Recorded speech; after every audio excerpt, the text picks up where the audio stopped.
You are listening to the Next Play podcast, the playbook for high-performing leaders who want to exceed their full potential.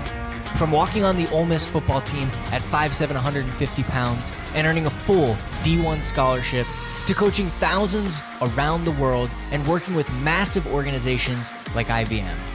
I've learned countless lessons that I'll be sharing right here with you. Join me as I interview some of the most successful people so you too can learn how to focus on always moving forward by deciding, planning, and executing on the next play relentlessly. This is Richie Contartesi with the Next Play podcast, and today I have someone extremely special for you, someone I've been excited about having on the show for quite some time, even when I first started working with Two Markets. So I've got Coach Burt here, and what makes him so special is a lot of things, but number one, he's a coach, but he actually started as a championship basketball coach. So he did that from 18 to 31 years old. He's written 16 books, and he's coming out with the 17th, which is called Flip the Switch. And it's about activating your PreDrive, which I'm sure we'll talk a lot about today. So if you, I don't know, we'll talk about where you can find that or pre-order or whatever, but Flip the Switch. He's spoken on the 10X stage. So he's been on the biggest stage of events for entrepreneurs, business owners, and salespeople. He's building the greatness factories all over the world. I know he's got a brand new one, a big one that he just closed on, I think, out in Nashville. So we'll talk about that. He's been, built a multi-million-dollar coaching business, boot camps for kids. He's got boot camps. He's got a lodge that he holds all these events at. I mean, this man is the real deal. There's no faking it. He does Facebook Lives every single day, it seems like, on my feed. But if you want to activate a drive within you that's been dormant, if you feel you're not taking action, you've got to listen to this man. So I'm super excited to have Coach Burt. Thank you for being on. Yeah, man. So it's so good to be with you, and I love your energy. And love what you're doing because I think you're solving big problems in the world. Money changes hands when problems are solved. 100%. And when you see big problems like accountability, I call them neglected problems. And neglected problems are problems that keep coming up over and over and over, and nobody seems to solve the problem. Right. And that's really where the big money is made, is when you tackle big, juicy problems that nobody's solving. Right. Everyone's kind of trying to avoid them. So, well, awesome, man. I appreciate that. So I just want to jump into the big one, flip the switch. And then I want to talk about all these different things you're going. So flip the switch. Walk me through this new book that you're writing. I've seen your posts where you're sitting at your desk, you're writing through it, you're building the concepts, and obviously you've had so much experience. Walk me through Flip the Switch. I was sitting in a boot camp probably 3 or 4 years ago with my wife, where there was a Vietnam veteran teaching the boot camp. And he was in the War Dog division of the Vietnam War. And the War Dog division is a person that goes ahead of the infantry to make sure that there's no bombs or booby traps or ambushes, so that the people are not stepping into an ambush. Well, he goes into the jungle with a dog. Okay, the War Dog division. And the dog, he kept talking about how to PreDrive. And he kept talking about the PreDrive of this dog and the dog's PreDrive. And I'm sitting there like, what is this dude talking about? What's a PreDrive? And so I Googled it, right? And I quickly find out PreDrive, PREYDRIVE, is an animal's ability to stalk, capture, and kill prey. Okay. Now, one of the gifts the good Lord gave me is the gift of association. So what my real talent is, Richie, is I have the ability to take a concept, deconstruct that concept, and then codify that concept, and then package and deliver the concept in a way that activates something inside of another person. Okay. That's what I've been doing as a young basketball coach. This is what I've been doing as a business coach. And I never had the right framework to call it. So when he said PreDrive, and I looked it up that day, I elbowed my wife and I said, that's it, man. Humans have a PreDrive. But it's not their ability to stalk, capture, and kill something. It's their ability to see something and pursue it. So I begin drawing a correlation between PreDrive in an animal, PreDrive in a person. So I trademarked PreDrive and started to build out a system. How do I activate that drive? It's a new way to talk about motivation. Like people's talk about motivation in every way you can talk about it, right?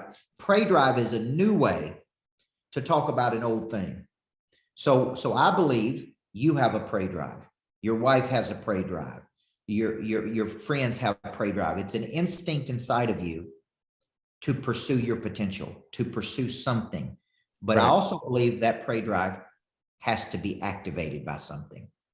Okay. So I've kind of positioned myself as the leading authority in the world at activating that. Now, why did we call the book PreDrives? I signed a publishing deal with McGraw-Hill to do this book. And, you know, they do tests on this, and they were afraid if you put PreDrive on the book, PREYDRIVE, that it would turn some people off because they thought it would be predatory. It's so interesting because people who know me and hear me speak on it, they're like, oh my gosh, it ought to be called PreDrive, right? Like Judge Graham was like, oh, I'd call it PreDrive right out of the gate. Yeah. But he's very dominant, very driven, right? So we're looking for something that would appeal to a lot of people. So they asked me, what does this do for people? And I said, man, what it really does is flip a switch inside of a person that maybe they've never flipped in their life. My wife didn't flip hers until 30 years old. My wife did drugs every day for 3 years from 21 to 24. I didn't know her during that period of her life. I was a basketball coach. She was selling cell phones for Verizon. She hung around all the wrong people, did all the wrong things. They sent her to one of my workshops, and in 1.5 hours, boom, her drive was activated. You flipped the switch. Switch was flipped. Now she's writing her own books. Now we're doing couples retreats. Now my wife handles all of our real estate. I mean, she's a leader in the health industry, leading our health division. What happened to her? Her PreDrive was activated. And we have 3 kids, so apparently her sex drive was activated too. That's associated with PreDrive. PreDrive is pursuit of something. So right. That's kind of what my whole life is about right now, Richie. I'm totally consumed with this concept. It is one of my biggest concepts I've ever created. Because once you create a concept, it could be 2 words, but it goes so deep, right? There's so many, there's all of these concepts and methods within the concept, Yeah. So what exactly, so it's the ability for somebody to find, pursue, capture, prey. Yep. So how does one activate that? Like if I'm sitting here and I'm not taking action like I should be, how do you activate that? Well, I think there's 3 phases of PreDrive. Okay. So if you study all the motivational theories, and that's what I really did to write this book, is I studied the top 20 motivational theories. I deconstructed those theories. And I basically, every motivation theory says the same thing. We move toward things we want. Okay. If I'm hungry, I move toward food. If I'm thirsty, I move toward water. If I'm lonely, I move toward people. But here's the problem in America. We're so well fed in America. We have everything we want many times. We have nice cars, nice houses, good kids, make good money. So what happens is the PreDrive is actually suppressed. So just remember this: satisfied needs never motivate people, only unsatisfied needs. So the PreDrive first has to be activated. So I have a routine every morning where I work through the activation of my PreDrive. Just because I'm in the motivation business doesn't mean I wake up motivated every day. I wake up tired. This is an everyday thing. This is an everyday thing. I wake up tired, frustrated, irritated, just like everybody else. Man, I've been doing this for 30 years, man. I mean, I'm speaking, 7, 8, 10 times a week. I'm on planes and hotels. And so if people think I wake up with my PreDrive activated every day, they've lost their mind. I do not. I wake up just like everybody else does. Then I go to work on activating my PreDrive. So I have a spiritual piece, feeds my faith. I have a physical piece, feeds my body. I have a emotional piece, feeds my heart. I have a mental piece, feeds my mind. And I'm working through a routine to get that PreDrive activated. Sometimes it's listening to something. Sometimes it's seeing something. Sometimes it's being irritated by something. So there's 3 phases to it. First, it has to be activated. And you got to activate it every single day. Got it. So you Yeah. activated in people. There's that you have to have that initial activation first. Well, it's got to be, the switch has got to be initially flipped. Like you got to be open to it for it to be turned that first time, like cranking an engine of a car. Got it. But then you got to activate it every day. You got to put gas in it. You got to always it's like, be. hey man, I'm tired. I'm irritated. I'm frustrated. How do I activate this drive? So once it's activated, I think that's the easy part, to be honest. People can watch this podcast and have their PreDrive activated. I can listen to a music and have my PreDrive activated. I can see something cool, have my PreDrive activated. But then there's got to be a persistence to the PreDrive. And that is the ability to do something you don't want to do every day, to show up and be great every single freaking day, over and over. So then there's got to be an intensity to the PreDrive, which is see something and pursue it with a real intensity, to see something through to its conclusion. And salespeople are terrible about this. They leave loops, open loops, where they don't follow up, or they don't bring a person to a decision, or they don't make outbound calls, or they don't engage with people after they've sold them. So salespeople all over the world need this drive activated every single day. So I spend a lot of my time coaching managers and how to activate and reactivate that drive in their teams. Because like, man, I got this dude over here. I know he's got talent, but man, I cannot find a way to activate his drive to go get. I was having this discussion with a major insurance company last night. And the guy said, well, we're teaching this and we're teaching this and we're teaching this. And I'm like, look, all due respect, I've been coaching people for 30 years. Nothing happens until that PreDrive is activated. I don't care how much product training you give a person. I don't care how many sales techniques they have. If they don't have a desire, like the lion going into the jungle to kill the prey so the whole family can eat, if they don't tap into that, man, it don't matter how much you teach them. So I spend a lot of my time coaching companies and big downlines of, direct selling models, or managers of companies and salespeople of companies to first teach them how to do this every single day, right? Because I got a guy on my team is an AT&T salesman, and he told me, he said, man, when we hit our quota for the day, we just shut it. We just went to the house, and it was easy to hit our quota. And I'm like, well, you ain't working at AT&T anymore, brother. You're working with me. And when we hit our quota, we go get another one, and we go get another one. Now, what's interesting is his wife came to me at one of our events, and she said, I want to thank you for what you're doing for my husband. He hasn't been pushed this hard in 10 years. Success came easy to him over there. So he'd get it, then he'd get lazy. He'd go get one, then he'd get lazy. Yeah. So he's like, man, every day with you, he has to play up. Well, guess what? Environment is an activator of PreDrive. Exposure is an activator of PreDrive. Competition is an activator of PreDrive. Here's one for you. Fear of losing everything is an activator of PreDrive, right? When I'm writing this book, Steve Carlos, who you and I both know, To Market Media, when we were writing, I was writing right in the middle of the pandemic. I mean, I'm talking like the beginning when everybody's all freaked out. I had a lot of fear during that period because I was losing about $250,000 a month in speaking fees. And that's the number one way I drive leads. I'm driving about 3,000 leads every 90 days. But the number one speaking, from speaking. From speaking, from webinars, from now it's webinars I'm doing. But in those days, it was literally me getting in front of, like next week, I'm speaking to 3,000 people in Phoenix. Nice. So, I did a virtual webinar last week that had 500 people on it, and that's 500 new leads. So I'm feeding so many leads into the system. We literally can't keep up with all the leads. But during the pandemic, it's like, hey, there's no speaking. Now figure it out.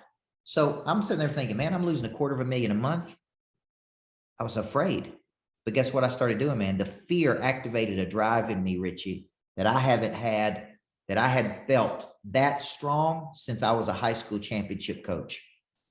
You follow me? It's like the fear activated that PreDrive in me to hit another gear. Now, here's what's funny. I did 1.6 million in October of 2020 in 1 month, right in the middle of the biggest pandemic. And people are like, how did you do that? Yeah. I'm like, man, the fear activated something so freakish inside of me. It was really the fear of losing everything. Is a fear of spending 20 years doing something and watching it go down the drain. And I just wasn't going to let that happen. So instead of just getting back to normal, I actually found another gear. So fear, competition, exposure, environment, embarrassment. These are the 5 activators that I focus on in the new book. Wow, that's a lot. So those are all different areas that wow. So if I want to activate my own print, so let's say I go to your thing, I get my switch flipped. Yeah. How am I constantly keeping, because not everybody is like, not everybody has that same type of, some people feel fear and they shut down. Right. Or, so how do you teach someone to keep that switch flipped and to find those ways to activate that drive every day? Because if you don't, like you said, it's a slippery slope, and then you're going downhill fast. Well, think about this. You were an athlete. Yeah. Right. Think about the environment of how it forced you to come in every day and show up. Right. And think about the stimulus from your coaches and them pushing you and challenging you and stretching you. So this is why people need a coach in their life. I go to a gym in the morning called Rock Box. I love it. I box for 30 minutes hard, and then I do functional fitness for 30 minutes, but it's in a group setting. I got a very skilled trainer, and he or she are just sitting there pushing me the whole time.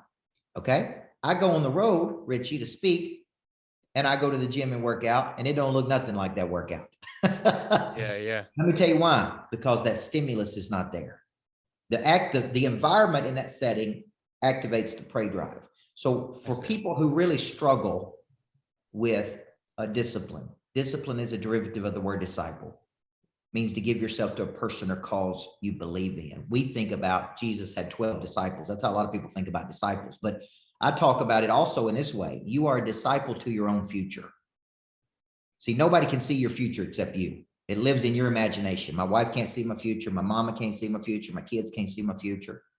The only person that can see it's me.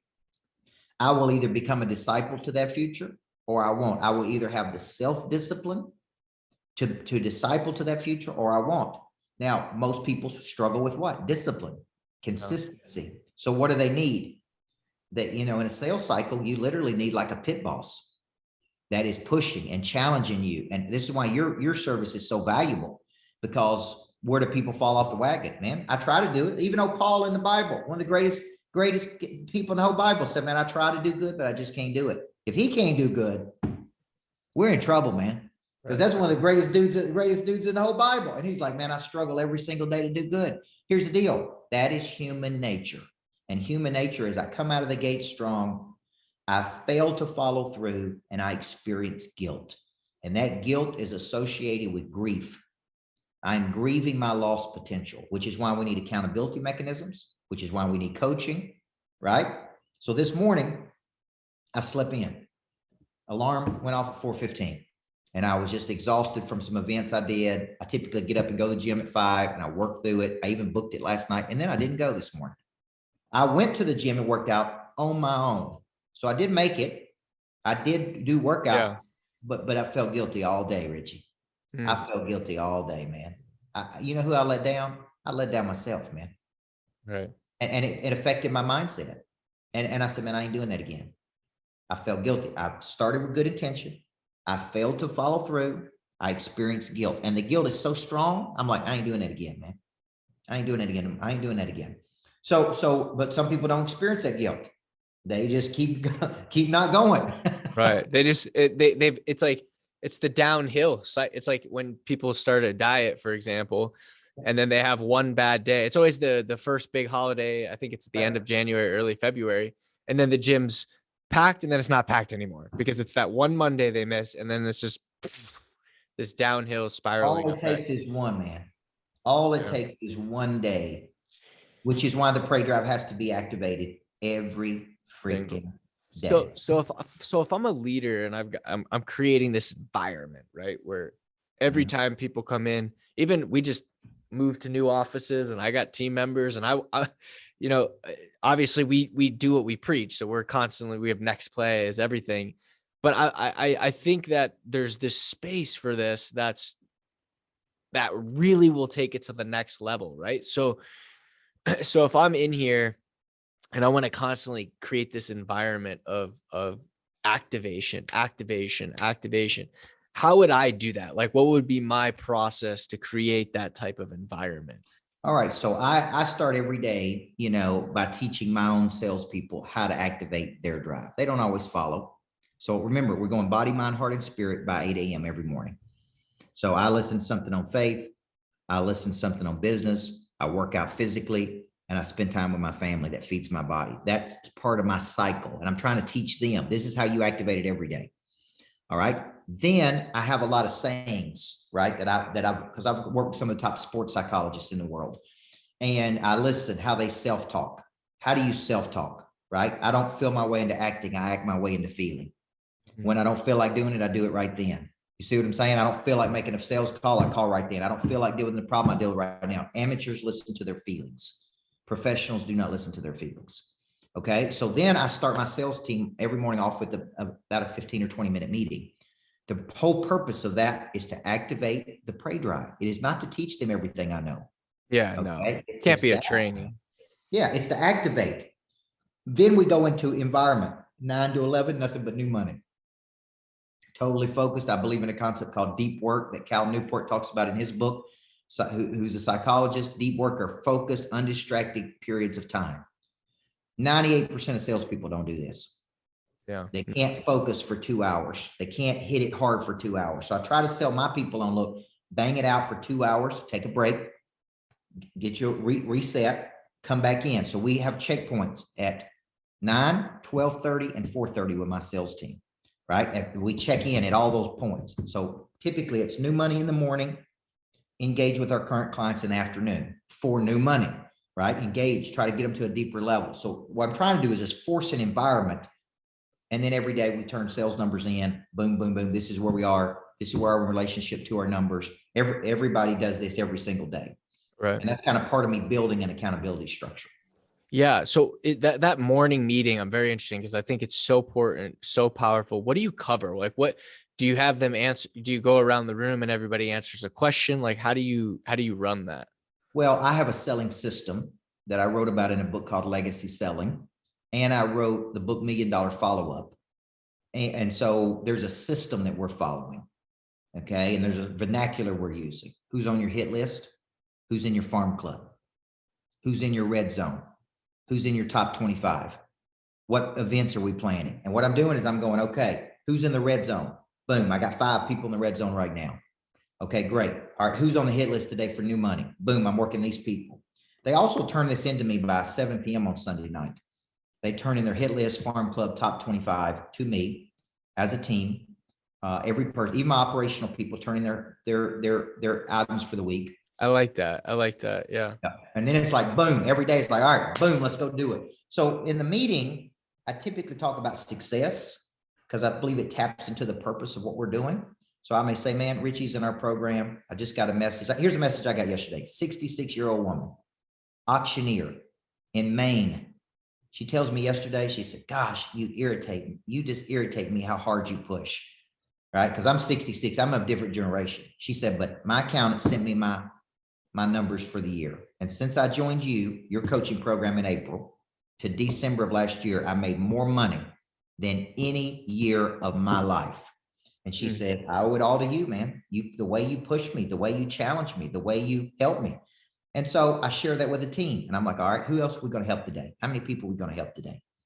How many more stories like that we're going to get today? So sharing testimonials, reviews. Yeah, I try to keep it purpose driven, but then I'm very tactical. I typically do one teaching point. So it may be, Richie, I'm going to show you how I bring a person to a decision when they're on the fence. Let me show you some wordage that I may use to get a deal across the finish line. Let me show you how I open my phone conversations.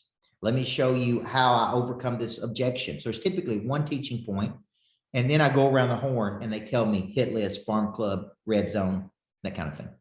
Love it. So what, and just for people listening, I'm sure this is going to be helpful. What are some of the products that you offer that if someone reaches out to you, I see quite a bit of your retreats and you got a lodge. And so, if someone is reaching out to you, what typically, or when you go and speak, what do you offer? Like what can somebody, if someone wants to engage with you, what would that look like? there's a few things that I really, really enjoy. A lot of people bring their team, their leaders, their managers, their salespeople to the lodge, to this big 8,000 square foot lodge I have. And I do a 1 to 2 day boot camp with them through the selling system, through the activation of PreDrive, right? I'm doing that tomorrow for 28 people that are coming in from all over the world. So think of it this way.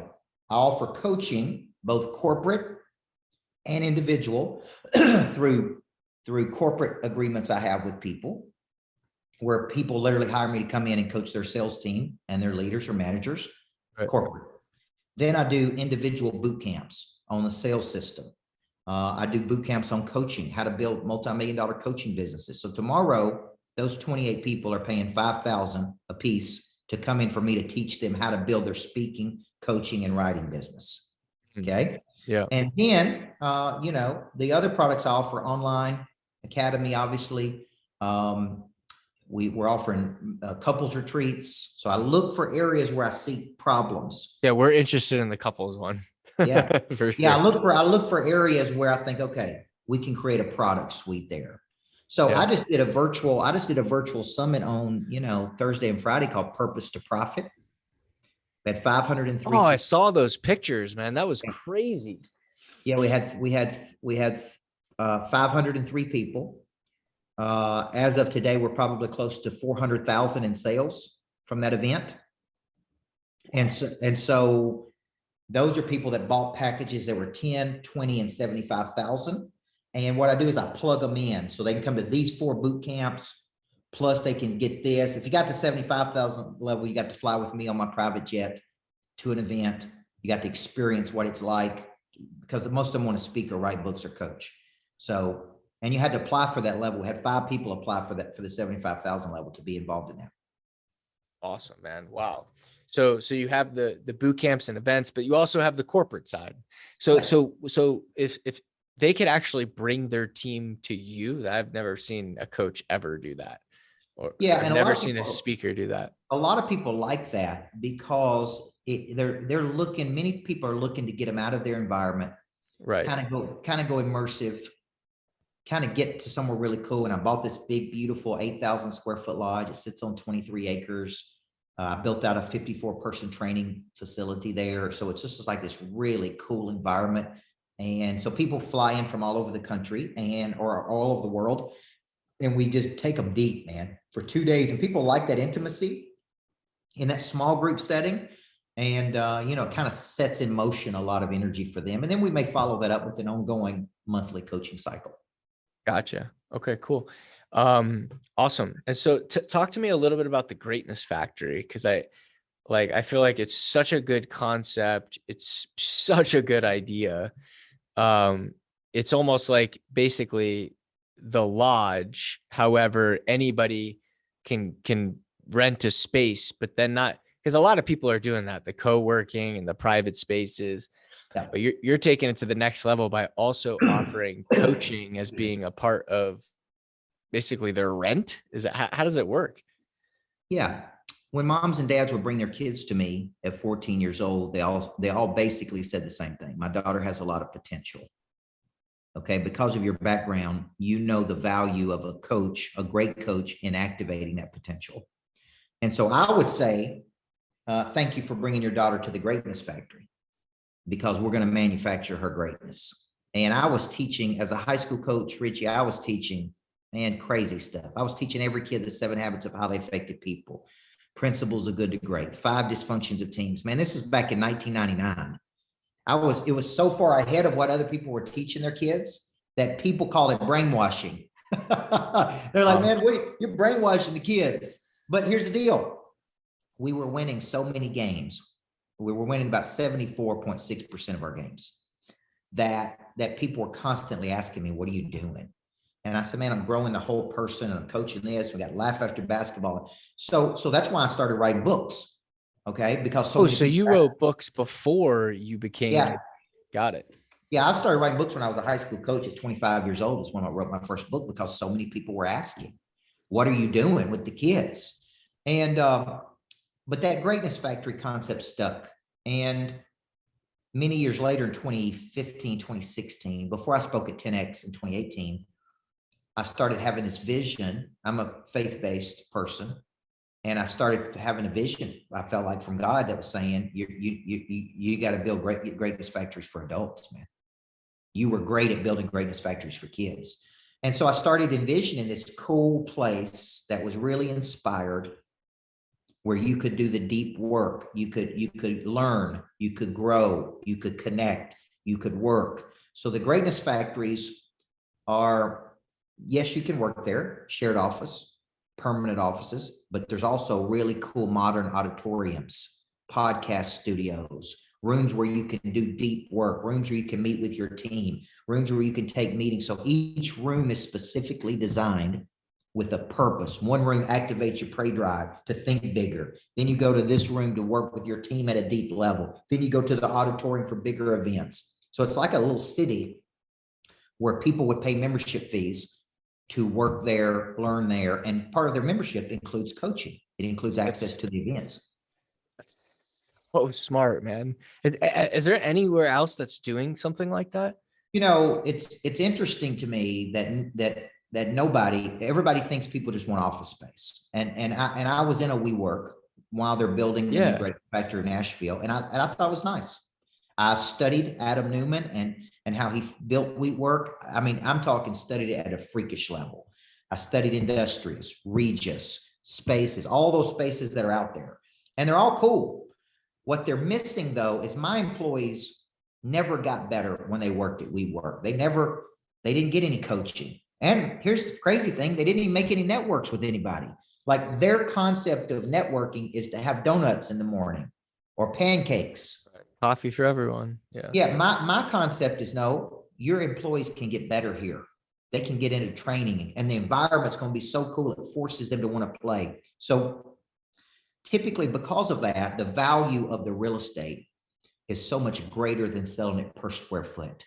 Now a square foot of real estate is worth a whole lot more, because you can train, you can learn, you can grow, you can connect. And so we have people all over the country right now that want to license these. We've got interest in Sioux Falls, Tampa, Florida, the whole state of Alabama. So as soon as I build this first one and you really see it, what's going to happen is you're going to see these things pop up, I really believe, everywhere. And that'll be a licensing play.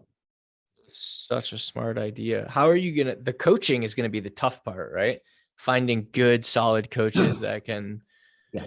Now, the key part, what I'm finding, is it takes a very special person that has incredible PreDrive to pull this off, right? And I'm talking about to the level. So our guy in Sioux Falls has got it. Our people in Alabama, I think, have it. We got a guy in Houston, Texas, that's got the PreDrive to do it.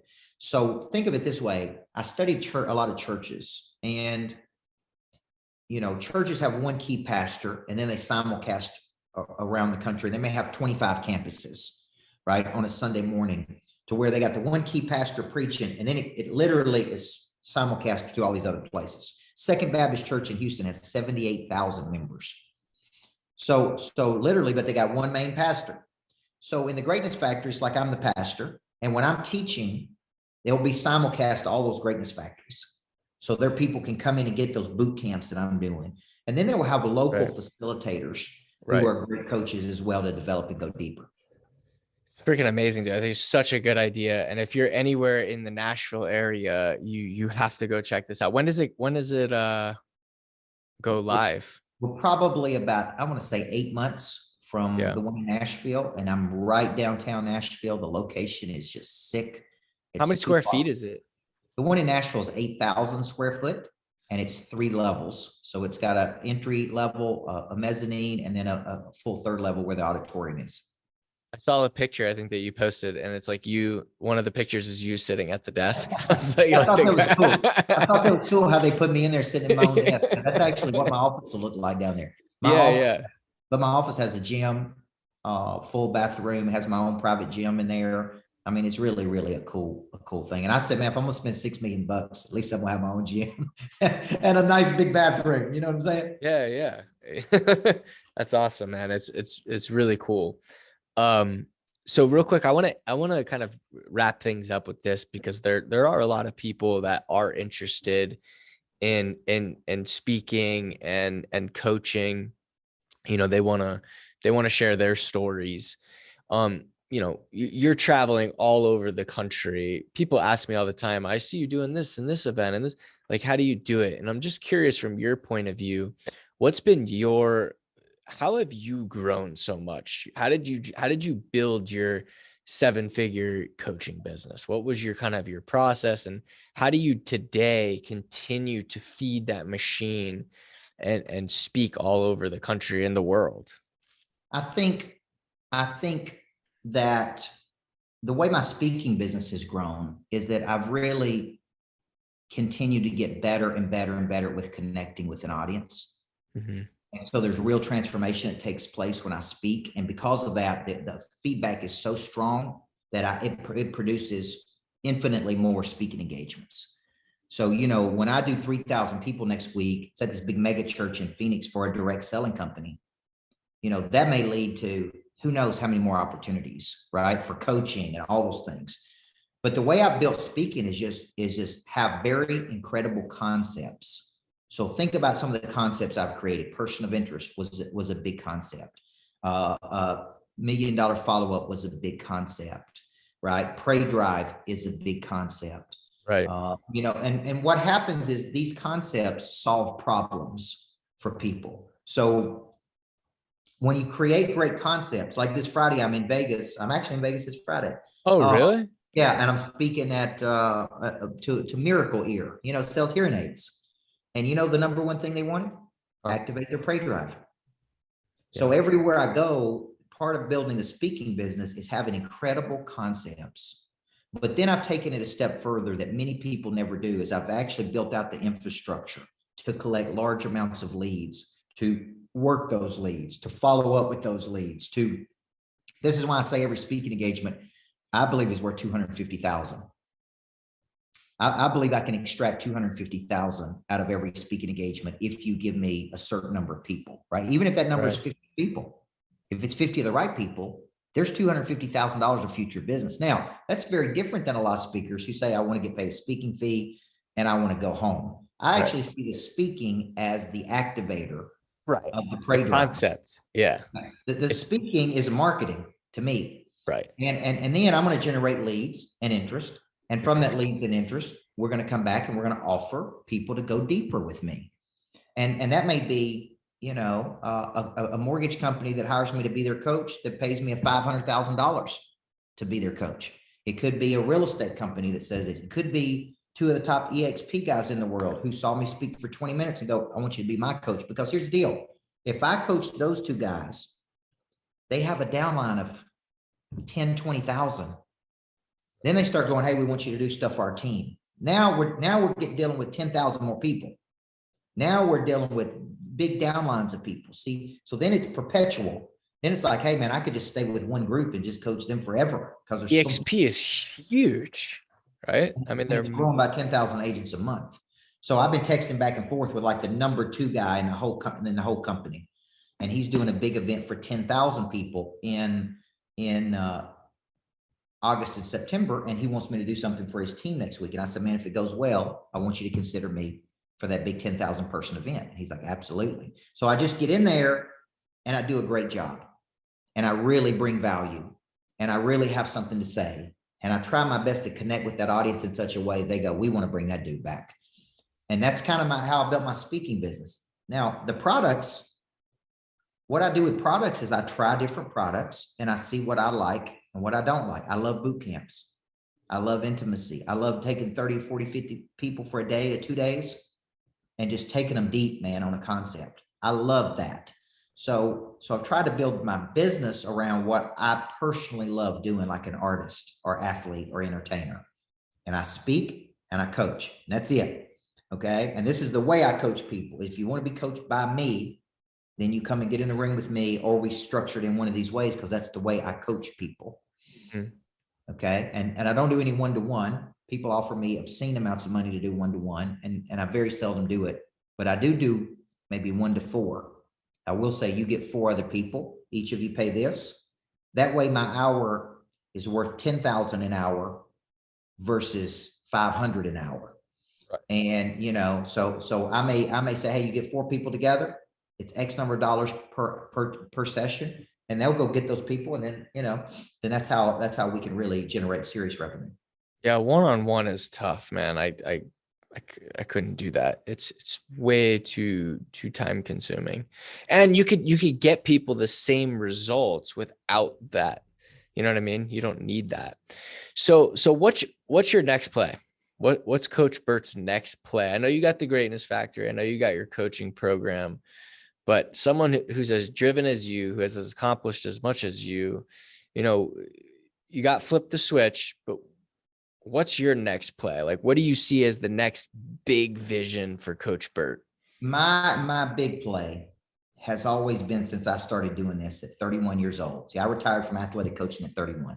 I had already spent a decade coaching at the high school level, 18 to 31. While I was in college, I was there coaching. So I wrote down on my board, I was a huge disciple of Stephen Covey. Covey impacted me more than anybody from 18 to 25. So I wrote down on my board at 31 years old that I want to be the next Covey. I want to be the modern day Covey. So what I'm really saying is I want to impact millions of people like my mentor did. And that's my driving ambition, is to be an international thought leader. Like when you think of international thought leaders, you think Robbins, Cardone, Maxwell, like there's X Kiyosaki. Yeah. You think, man, and that's my dream. So I'm 45 years old.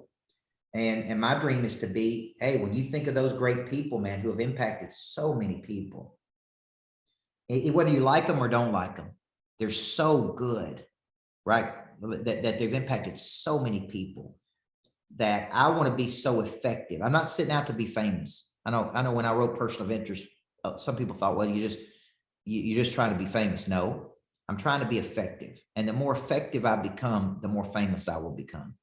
But I don't set out to be famous for being famous, man. There's people famous on TikTok that don't have a talent, don't have any talent. There's people being famous on YouTube that don't have any talent. I want to set out to be effective. And if that helps you become known in the world, because you got to become known to help people, right? To help a lot of people. And that's really my big driving ambition. Yeah. You have to be like, I mean, the person of interest, if you want to be an international thought leader, you have to be, you have to end up being famous as a byproduct of it. But something you said that I hope a lot of people take away from this, and this is something I missed for like the first 7 years of my speaking career, was, it's very easy to go out and have a story and tell people to be motivated and to believe in themselves. But until you have your concept and your message and something that is actionable for people, you're never truly going to build, you're never going to build a coaching business or a speaking business that's worth its salt. It's just not going to happen. And I think you brought up that good point, PreDrive, person of interest, the ones that you've had, that's really powerful. So, and your next play, I think is awesome, man. So I look forward to continue to watch you grow. Is there anything that I missed, man? Like where am I sending people how do I get people to you? Well, I try to post as much as I can every day on Instagram at Michael Burt. My mom did spell my name different. She spelled it EAL. But if you search Coach Michael Burt, you can find me. I do videos on YouTube every day. I do videos on Facebook every day. I try to just be a source of inspiration for people. That gives me purpose in my life. And then if you want to come to a boot camp or come see us or get involved in something, or you need your PreDrive activated, or you want to build a speaking business, I think there's a lot of things I can't do. Can't cook. I'm geographically illiterate. I can't fix a car. I was raised by a single mom and she didn't teach me how to fix a car. So there's a lot of things I'm bad at. But when it comes to coaching, I'm a pure coach. And when I spoke at 10X, that's really what all of those guys said. Milet, Cardone, Grover, they're like, you're a pure coach. And that really separates you in your domain than a lot of people that are out there that maybe write books and speak. I mean, I speak, but I'm really a coach. Yeah. And he's got all these different retreats. Like I'm going to the how to be married to a driven person. But he's got some really powerful stuff. Is there anywhere anyone can go to pre-order your book? Or yeah, they can go to Amazon, and the book is already up. Yep, it's already pre-orders up. It's coming out in October of this year. That's when its release date. We're going through the final rounds of editing. I already wrote the book. Now we're going through and just adding and getting real, and that's why I write my own books, because I want a deep intimacy with the concept. So every time I teach it, man, I get a deeper intimacy with it.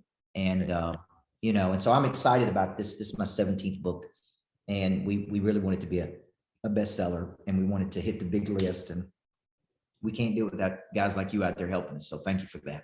Yeah, it'll be on the New York Times, and I'm going to be promoting the heck out of it. So yes, sir. So flip the switch, go to Amazon, pre-order it now while it's probably still a good deal. After that, I mean, you should still buy the book regardless, but go and pre-order it. And if you're interested in his retreats, he does have B2C coaching programs.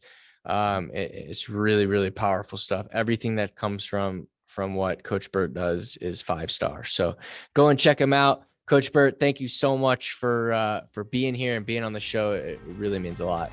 Absolutely. Thank you, bud. Great show. Thank you for listening to this episode of the Next Play podcast. If you liked the show, make sure to leave us a review.